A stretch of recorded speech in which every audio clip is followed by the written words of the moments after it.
જૂનાગઢના ભેસાણની મામલતદાર કચેરી ખાતે મામલતદાર પારગીની અધ્યક્ષ સ્થાને વ્યાજબી ભાવના દુકાનદારોની મીટિંગનું આયોજન કરવામાં આવ્યું હતું।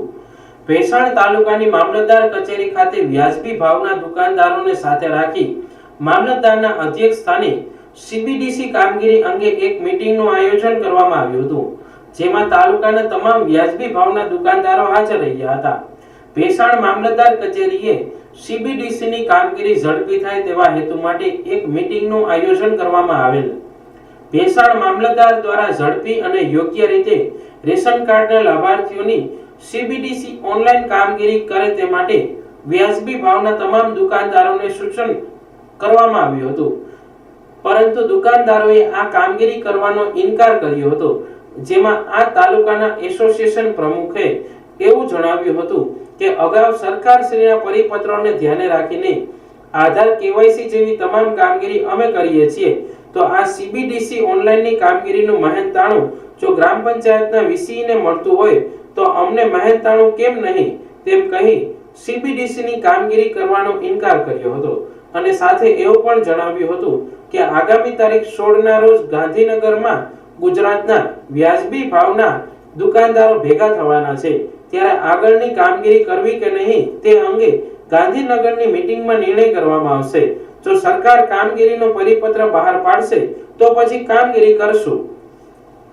મારું નામ છગનભાઈ ભીખાભાઈ રાઠોડ, ભેસાણ તાલુકા એપીએસ એસોસિએશન તાલુકા પ્રમુખ।